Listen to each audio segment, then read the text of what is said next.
Hello दोस्तों, स्वागत है आपका आज की इस स्मार्ट क्लास में। आज हम इस स्मार्ट क्लास में अर्थशास्त्र के पाठ 3 को पढ़ने वाले हैं, जिसका नाम है मुद्रा एवं साख। दोस्तों, ये मुद्रा एवं साख पाठ का भाग 2 है। इससे पहले हम इस पाठ का एक भाग कर चुके हैं, जिसमें हमने मुद्रा के बारे में पढ़ा था। दोस्तों, जैसा कि हमारा पाठ का नाम मुद्रा एवं साख है, तो आज हम साख के बारे में पढ़ने वाले हैं। चलिए दोस्तों, देखते हैं आज इस वीडियो लेक्चर में हम क्या क्या पढ़ेंगे। दोस्तों, इस वीडियो लेक्चर में हम सबसे पहले ऋण की सकारात्मक भूमिका के बारे में जानेंगे। उसके बाद हम जानेंगे कि ऋण की नकारात्मक भूमिका क्या क्या होती है। दोस्तों, उसके बाद हम चर्चा करेंगे ऋण की शर्तों पर। हम जानेंगे कि ऐसी कौन कौन सी शर्तें होती है जो ऋण प्राप्त करने के लिए पूरी करनी होती है। उसके बाद दोस्तों, हम साख के स्रोतों पर बात करेंगे। हम जानेंगे साख के कौन कौन से स्रोत होते हैं जिससे कोई भी व्यक्ति साख प्राप्त कर सकता है। दोस्तों, इस वीडियो के अंत में हम स्वयं सहायता समूह के बारे में पढ़ेंगे। तो चलिए दोस्तों, बिना देरी करते हुए शुरुआत करते हैं आज के इस वीडियो लेक्चर की। दोस्तों, सबसे पहले बात करते हैं ऋण के बारे में। ऋण, साख, कर्ज, उधार, ये सभी एक ही चीज है। दोस्तों, हमारी रोजमर्रा की गतिविधियों में ऐसे बहुत से लेन देन होते हैं जहां हमें किसी न किसी रूप में ऋण का प्रयोग करना पड़ता है। दोस्तों, ऋण या उधार से हमारा तात्पर्य एक ऐसी सहमति से होता है जहां साहूकार यानी कि जो कर्ज देने वाला व्यक्ति है या उधार दाता जिसे हम कह सकते हैं, वो कर्जदार को यानी कि ऋण प्राप्त करने वाले व्यक्ति को धन, वस्तुएं या सेवाएं मुहैया कराता है और उसके बदले में कर्जदार से भुगतान करने का एक वादा लेता है। ये वादा एक भविष्य में किया हुआ वादा होता है। दोस्तों, इस प्रकार आप कह सकते हैं ये आपसी सहमति ही ऋण या उधार कहलाती है, जिसमें आपको पहले कोई व्यक्ति या उधारदाता वस्तुएं या सेवाएं दे देता है या फिर उनको खरीदने के लिए धन देता है और उसके बदले में आप उस धन को भविष्य में चुकाने का वादा करते हैं। चलिए दोस्तों, अब हमने ऋण की तो बात कर ली है, अब जानते हैं कि ऋण की सकारात्मक भूमिका क्या होती है। दोस्तों, बहुत से लोगों की जिंदगी में ऋण बहुत ही महत्वपूर्ण और सकारात्मक भूमिका अदा करता है, जिसमें से कि पहली है कि ऋण उत्पादन के लिए कार्यशील पूंजी की जरूरत को पूरा करता है। दोस्तों, कोई भी व्यक्ति अपने उत्पादन को बढ़ाने के लिए ऋण की सहायता ले सकता है। ऋण किसी भी व्यक्ति को उत्पादन के कार्यशील खर्चों जैसे कि आगतों की खरीदारी या फिर तकनीक की खरीदारी तथा उत्पादन को समय पर पूरा करने में मदद करता है। ऋण की दूसरी सकारात्मक भूमिका ये है कि ऋण लोगों को घर बनाने, अपना आशिया बनाने में सहायक होता है। दोस्तों, बहुत से लोग ऐसे होते हैं जो अपनी पूंजी से अपना घर का निर्माण नहीं कर सकते हैं, इसीलिए वो अपनी मूलभूत आवश्यकताओं में से एक जो मकान है उसको बनाने के लिए ऋण की सहायता ले सकता है। दोस्तों, ऋण की तीसरी सकारात्मक भूमिका ये है कि ऋण उद्योगों के विकास में बहुत ही सहायक होता है। जैसा हमने जाना कि उत्पादन को बढ़ाने के लिए कार्यशील खर्चों की पूर्ति करता है और अगर किसी व्यक्ति का उत्पादन बढ़ता है तो उस व्यक्ति के उद्योग का विकास भी हो जाता है। इसीलिए ऋण उद्योग के विकास में सहायक होता है। दोस्तों, ऋणों का इस्तेमाल आगतों की खरीदारी के लिए भी किया जाता है और साथ ही साथ इसका इस्तेमाल फसलों की उपज में भी बहुत अधिक सहायक होता है, जो कि इसकी एक सकारात्मक भूमिका है। दोस्तों, ये लोगों को आय बढ़ाने में भी सहयोग करता है। ये सभी है ऋण की सकारात्मक भूमिका। चलिए अब जानते हैं ऋण की नकारात्मक भूमिका के बारे में। दोस्तों, ऋण की नकारात्मक भूमिका में से पहली भूमिका है कि ऋण लेते समय लोगों को बहुत ऊंची ब्याज दर चुकानी पड़ती है। दोस्तों, कई बार ये देखा जाता है कि जो लोग ऋण लेते हैं वो ऋण के बाद उस मूल राशि को नहीं चुका पाते हैं और मूल राशि के साथ साथ उनको ब्याज देना बहुत ही भारी पड़ता है। दोस्तों, ऐसे मामलों में जहां पर लोग अपने कर्ज की अदायगी नहीं कर पाते हैं, उन्हें उस कर्ज को उतारने के लिए अपनी कीमती वस्तुएं जैसे जमीन, गहने आदि बेचने पड़ते हैं। ऐसे में ऋण कमाई बढ़ाने की बजाय लोगों को एक ऐसी स्थिति में डाल देता है जहां से उन्हें निकलना बहुत ही मुश्किल हो जाता है और उनकी स्थिति और बदतर हो जाती है। दोस्तों, ऐसी स्थिति को आम भाषा में कर्ज जाल कहा जाता है। कर्ज जाल एक ऐसी स्थिति होती है जहां पर लोग कर्ज लेने के बाद बद से बदतर स्थिति में पहुंच जाते हैं और उनकी आर्थिक स्थिति और खराब होती जाती है, जहां से बाहर निकलना उनके लिए बहुत ही कष्टदायक हो जाता है। दोस्तों, ऋण की दूसरी नकारात्मक भूमिका ये है कि लोगों को ऋण उतारने के लिए वस्तुओं को गिरवी रखने की जरूरत पड़ती है। बहुत सी स्थितियों में ये देखा जाता है कि लोगों को ऋण लेने के लिए अपनी बहुत कीमती वस्तुएं गिरवी रखनी पड़ती है और उसके बदले में ऋणदाता उन्हें ऋण देता है। ऋण की तीसरी नकारात्मक भूमिका ये है कि गरीबों के लिए ऋण की उपलब्धता बहुत ही कम है। दोस्तों, ऐसा इसलिए है क्योंकि बहुत सी जगहों पर बैंक उपस्थित नहीं है और जो अनौपचारिक ऋणदाता हैं वो लोग गरीबों को ऋण उपलब्ध नहीं कराते हैं क्योंकि गरीब लोग उनकी ब्याज दर पर ऋण नहीं ले सकते हैं। ये तो थी ऋण की नकारात्मक और सकारात्मक भूमिकाएं। दोस्तों, ऋण किसी भी व्यक्ति के लिए उपयोगी होगा या नहीं, ये बात उनकी परिस्थिति के खतरों और हानि होने पर प्राप्त सहयोग की संभावना पर ही निर्भर करती है। अब जानते हैं ऋण की शर्तों के बारे में। दोस्तों, हर ऋण समझौते में ब्याज दर निश्चित कर दी जाती है जिसे कर्जदार महाजन को मूल रकम के साथ अदा करता है। ये ही ऋण की पहली शर्त है। दोस्तों, ऋण की दूसरी शर्त होती है समर्थक ऋणाधार। ऋणाधार को इंग्लिश में कोलेटरल कहा जाता है। दोस्तों, समर्थक ऋणाधार की मांग कर्जदाता गिरवी रखने के लिए करते हैं। दोस्तों, ऋण की तीसरी शर्त होती है आवश्यक कागजात। ब्याज दर के बारे में हम पहले ही जान चुके हैं। चलिए अब बात करते हैं समर्थक ऋणाधार के बारे में। दोस्तों, समर्थक ऋणाधार ऐसी संपत्ति होती है जिसका मालिक कर्जदार होता है, जैसे कि भूमि, इमारत, गाड़ी, पशु, बैंक में पूंजी इत्यादि। दोस्तों, समर्थक ऋणाधार का इस्तेमाल कर्जदार उधारदाता को गारंटी देने के रूप में करता है। जब तक कि ऋण का भुगतान नहीं हो जाता, ये वस्तुएं उधारदाता की हो जाती है जो गारंटी के रूप में इस्तेमाल की जाती है।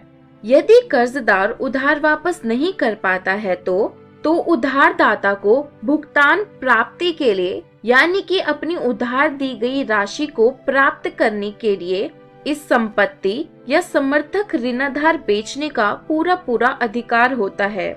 दोस्तों, समर्थक ऋणाधार के बहुत ही आम उदाहरण होते हैं बैंकों में जमा जमीन, गाड़ी, इमारतें, किसी का मकान या पशु इत्यादि। दोस्तों, इनके अलावा आपको बहुत से अपने आवश्यक कागजात ऋण लेते समय देने पड़ते हैं या गिरवी या गारंटी के रूप में रखने पड़ते हैं, जैसे कि अपना आइडेंटिटी कार्ड, अपना वोटर आईडी कार्ड, अपना आधार कार्ड या फिर कोई महत्वपूर्ण दस्तावेज। दोस्तों, इन सभी का इस्तेमाल गारंटी के तौर पर किया जाता है और आपकी पहचान को पुख्ता करने के लिए, यानी कि ये सुनिश्चित करने के लिए कि कहीं आप कोई फ्रॉड तो नहीं है, इसके लिए किया जाता है। दोस्तों, ये सभी लीगल डॉक्यूमेंट मुख्य तौर पर बैंकों से या फिर किसी सहकारी समिति से ऋण लेने के समय इस्तेमाल में लिए जाते हैं। चलिए दोस्तों, अब जानते हैं साख के स्रोतों के बारे में। दोस्तों, साख के मुख्य तौर पर दो स्रोत होते हैं, जिसमें से पहला स्रोत होता है औपचारिक स्रोत। ऋण के औपचारिक स्रोतों में शामिल होते हैं बैंक और सहकारी समितियां। दोस्तों, इसके बाद आते हैं साख के अनौपचारिक स्रोत। साख के अनौपचारिक स्रोतों में साहूकार, महाजन, मालिक, रिश्तेदार, आपके परिजन इत्यादि शामिल होते हैं। दोस्तों, बैंक से या सहकारी समितियों से कर्ज या साख लेते समय आपको बहुत से कागजात मुहैया कराने होते हैं और साथ ही साथ गारंटी के तौर पर कुछ समर्थक ऋणाधार भी रखना होता है। दोस्तों, भारत का भारतीय रिजर्व बैंक ऋणों के औपचारिक स्रोतों की कार्य प्रणाली पर नजर रखता है। समय समय पर बैंकों को आरबीआई को ये जानकारी देनी होती है कि वे कितना और किसको ऋण दे रहे हैं और उसकी ब्याज दरें क्या क्या है। चलिए दोस्तों, अब जानते हैं साख के अनौपचारिक स्रोतों के बारे में। दोस्तों, ये बात तो हमने जान ली कि साख के अनौपचारिक स्रोतों में मालिक, रिश्तेदार, दोस्त, व्यापारी, साहूकार इत्यादि आते हैं। अनौपचारिक स्रोतों से ऋण लेते समय बहुत से मामलों में ये देखा जाता है कि लोगों को समर्थक ऋणाधार की आवश्यकता नहीं होती है। दोस्तों, ऐसा इसलिए होता है क्योंकि जो अनौपचारिक स्रोत होते हैं या तो वो आपके रिश्तेदार होते हैं या वो आपके जानने वाले होते हैं। इसीलिए निजी संबंधों और आपसी विश्वास के आधार पर ये ऋण दिए जाते हैं और इसी के कारण ये लोग समर्थक ऋणाधार नहीं लेते हैं। दोस्तों, इसके अलावा अनौपचारिक स्रोतों में ये देखा जाता है कि ये लोग बहुत ही उच्च ब्याज दर कर्जदार पर लगाते हैं। दोस्तों, ऐसा इसलिए होता है क्योंकि अनौपचारिक क्षेत्र में ऋणदाताओं की गतिविधियों की देखरेख करने वाली कोई भी संस्था नहीं होती है। वो किसी भी अपनी मनचाही ऋण की दर पर कर्ज दे सकते हैं। दोस्तों, इसी के साथ साथ वो बहुत से नाजायज तरीकों से अपने पैसे वापस लेते हैं और इन नाजायज तरीकों को रोकने वाला भी कोई नहीं होता है। दोस्तों, ये देखा जाता है कि औपचारिक ऋणदाताओं की तुलना में अनौपचारिक क्षेत्र के ज्यादातर ऋणदाता बहुत अधिक ब्याज वसूल करते हैं। इसीलिए अनौपचारिक ऋण कर्जदाता को बहुत अधिक महंगा पड़ता है। उच्च ब्याज दर होने के कारण किसी भी व्यक्ति के लिए ऋण की लागत बहुत ऊंची हो जाती है। ऋण की ऊंची लागत का अर्थ ये है कि कर्जदार की आय का अधिकतर हिस्सा ऋण की अदायगी में खर्च हो जाता है। अनौपचारिक स्रोतों में ऋण की ऊंची ब्याज दर होने के बावजूद भी भारत में लोग ऋण के अनौपचारिक स्रोतों पर आश्रित हैं। तो चलिए दोस्तों, जानते हैं कि भारत में अनौपचारिक स्रोतों पर निर्भरता के क्या क्या कारण हैं। दोस्तों, भारत में अनौपचारिक ऋण के स्रोतों पर आश्रय होने का पहला कारण है कि भारत में बहुत सी जगहों पर बैंकों की अनुपस्थिति है। दोस्तों, बहुत से गांव, ग्रामीण क्षेत्र या फिर पिछड़े हुए क्षेत्र ऐसे हैं जहां पर एक भी बैंक नहीं है, जिसके कारण लोगों को बैंकों से ऋण नहीं मिल पाता है। दोस्तों, इसी के साथ साथ बैंकों से ऋण लेना बहुत ही कठिन प्रक्रिया है। बैंकों में ऋण लेने के लिए किसी भी व्यक्ति को समर्थक ऋणाधार और आवश्यक कागजात की जरूरत पड़ती है, जो बहुत से गरीब लोगों के पास नहीं होते हैं। इसीलिए वो लोग बैंक से उधार या ऋण नहीं ले पाते हैं और उन्हें ऋण के अनौपचारिक स्रोतों पर आश्रित होना पड़ता है। ऋण के अनौपचारिक स्रोतों पर निर्भरता का तीसरा कारण ये है कि अनौपचारिक स्रोतों से ऋण लेने के लिए समर्थक ऋणाधार की आवश्यकता लोगों को नहीं पड़ती है। और दोस्तों, चौथा कारण ये है कि लोगों को अनौपचारिक स्रोतों से ऋण लेने के लिए आवश्यक कागजातों की भी आवश्यकता नहीं पड़ती है। दोस्तों, अब हमने जान लिया है ऋण के स्रोतों के बारे में। इसके अलावा एक और स्रोत होता है जहां से लोग ऋण प्राप्त कर सकते हैं, वो है स्वयं सहायता समूह। दोस्तों, स्वयं सहायता समूह 15 से 20 सदस्यों का एक छोटा समूह होता है। ये सदस्य आपस में पड़ोसी होते हैं या फिर एक गांव के होते हैं। दोस्तों, ये हाल के वर्षों में गरीब लोगों को उधार देने का एक नया तरीका है। एक स्वयं सहायता समूह के सभी सदस्य यानी कि ये 15 से 20 सदस्य नियमित रूप से मिलते हैं और बचत करते हैं। दोस्तों, यहाँ पर हर एक सदस्य अपने पैसों को जमा करता है और फिर उसके बाद सभी सदस्य मिलकर अपनी जमा की हुई राशि को इकट्ठा करते हैं। दोस्तों, यहाँ पर प्रति व्यक्ति बचत 25 रुपए से 100 रुपए या उससे अधिक हो सकती है। यह बचत परिवारों की बचत करने की क्षमता पर निर्भर करती है। एक स्वयं सहायता समूह के सदस्य अपनी जरूरतों को पूरा करने के लिए छोटे छोटे कर्ज समूह से ले सकते हैं। दोस्तों, कोई भी स्वयं सहायता समूह दिए हुए कर्ज पर ब्याज लेता है, लेकिन यह ब्याज किसी भी अनौपचारिक स्रोत से लगाए हुए ब्याज से कम ही होता है। दोस्तों, इस प्रकार के कर्ज के सिस्टम को हम माइक्रो फाइनेंसिंग के नाम से जानते हैं। अगर कोई भी स्वयं सहायता समूह 1 या 2 वर्षों के बाद भी नियमित रूप से बचत करता रहता है तो वो समूह बैंक से ऋण लेने के योग्य हो जाता है। और दोस्तों, ऐसे ऋणों का उपयोग समूह के सदस्यों के लिए स्वरोजगार के अवसरों का सृजन करने के लिए कर सकते हैं। दोस्तों, ये जो भी ऋण दिया जाता है वो स्वयं सहायता समूह के नाम पर ही दिया जाता है। किसी भी स्वयं सहायता समूह में बचत और ऋण गतिविधियों से संबंधित ज्यादातर महत्वपूर्ण निर्णय समूह के सदस्य स्वयं ही लेते हैं, जैसे कि समूह में दिए जाने वाले ऋण, उनका लक्ष्य, उनकी रकम, उनका ब्याज दर, वापस लौटाने की अवधि, इन सभी के बारे में जो भी निर्णय लिए जाते हैं वो उस समूह के सारे सदस्य मिलकर लेते हैं। दोस्तों, जो बैंकों से ये ऋण मिलता है उसको लौटाने की जिम्मेदारी भी पूरे समूह की ही होती है।